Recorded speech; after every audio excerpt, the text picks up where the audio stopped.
Okay, hello everyone. As promised, a bit of a showcase of my line Rampant project.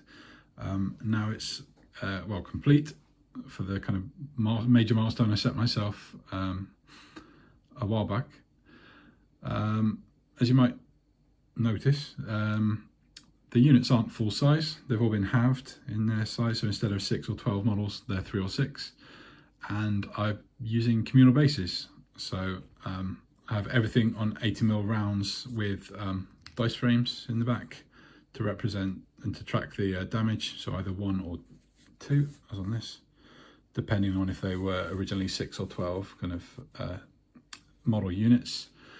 That's because if you follow kind of Dan Mercer, who's the author of Line Rampant, his rule sets through Dragon Rampant and beyond, you can see the evolution of how he's put those rules together and how you can see what's important in the rules and what's not. And one of the things I think isn't that important is the kind of size of the units and everything. It's more to do with the strength of the unit, which is represented by these kind of strength points, more so than the models.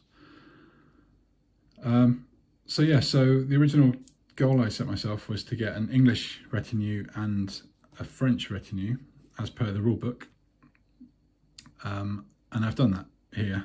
You might notice that there's no real distinction between the colour schemes in the army and the uniforms and heraldry and so on. That's because, well, it's deliberate. It's because I wanted to make sure these are entirely flexible to mix and match every game we play. I don't want, have to paint up 2 units of archers for English and then 2 units of archers for French. I want to be able to switch them whenever I want.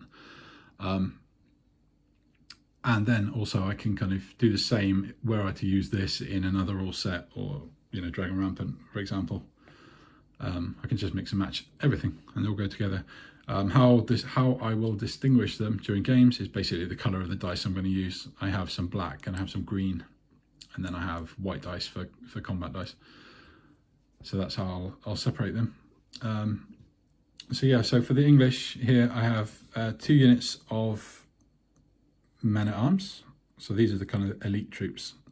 I went for the same base size for 3s as I did for 6s, purely for simplicity. I feel like they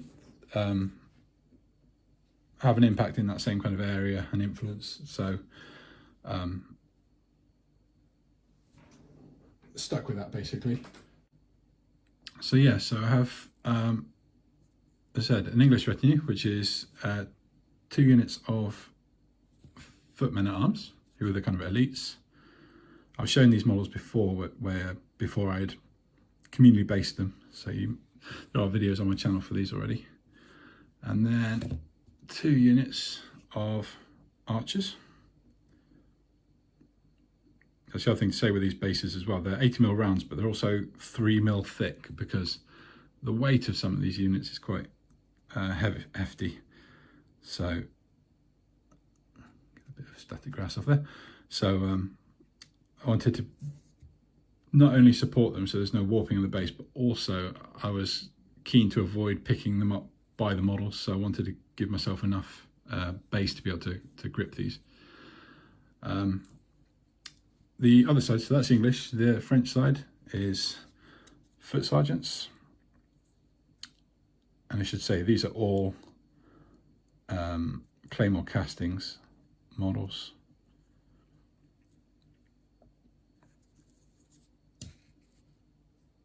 Some crossbows.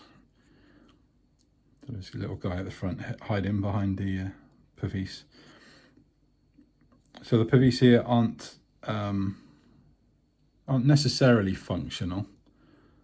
They can be. They're an optional addition for Line Rampant crossbowmen, but I was going to model them on there because I really like them. And then at the back we have a mounted sergeants unit. So these are from, I say, Conquest models, I think, with the exception of the helmets, which are from Fireforge, I think. Or the entire riders from Fireforge, I don't remember. I think these are from Conquest, and the helmets are from Fireforge. And then 2 units of mounted men at arms. These are from Fireforge, and they have some nice details. I think I got a nice look out of the barding on these, all hand painted. Really happy with how it came out. Same with the shields. And this last unit feature I think my favourite paint job I have here, which is this checkerboard pattern. It's not perfect, but from a distance it works really nicely, I think. And although I did originally paint this centre chap to be the kind of leader of this force, but I'm going down a slightly different route. I'm going to have independently based leaders to act essentially as tokens. They don't become an extra man in a unit. They'll just sit next to the unit they're attached to. Same with any of the objective marker tokens for the scenarios. So they'll stick to the front of a unit, but if they need to move, so units can move around, they shall do. On top of that, I also have all the other leftover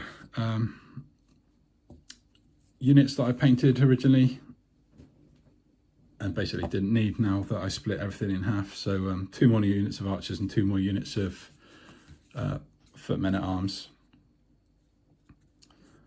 So these will basically become the ones that I can switch in and out whenever I want.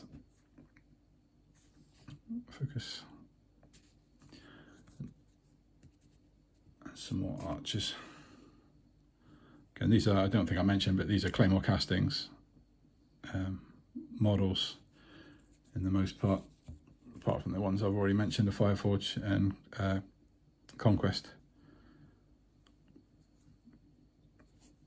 The other thing about using this base size, if I do manage to get a game in with someone who hasn't based their models this way, I can always double up on the units I have. So this could act as a 6-man unit. I think as long as I keep the bases in contact, they can maintain coherency and so on. So yeah, and the other thing you can see here as well, which I showed off in the last video, were my fabulous trees at the back. I've not glued the actual trees in, and I got a bit of advice from Leon T66 about how I could put some foam flock on these to make them look slightly better. But I think they're looking okay from a distance.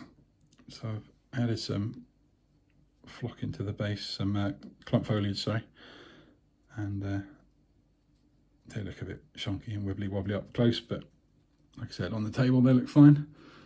I think this is 6 bases of those, so I may well build another 6. That'll give me plenty of forest terrain for this 3x3 board. I've also got some fields I've built, and I'm in the process of painting up some walls and small terrain items like haystacks and things. So yeah, that's my Lime Rampant project, complete to my original intention. And like I said, I've got a few little things I want to add: the leaders and the objective tokens and those bits of terrain. I also have, because of the way that I've split everything in half, originally I bought everything to have full-size units. Now I've split them in half, I actually have the entire French retinue, kind of like I have with these extra archers and footmen. I've got the other half ready up to paint, so I do have more I can paint to give me that flexibility of unit when I want it. But I'm not going to rush on those. I'd rather get some games played with these, feel out the kind of units and what they can do and how they act, and from there I'll see where it goes. But yeah, that's my quick showcase of my Lime Rampant project. Hope you enjoyed it. Any comments, feedback, more than welcome. Any questions on any of the models or how I've done anything, please let me know. Cheers.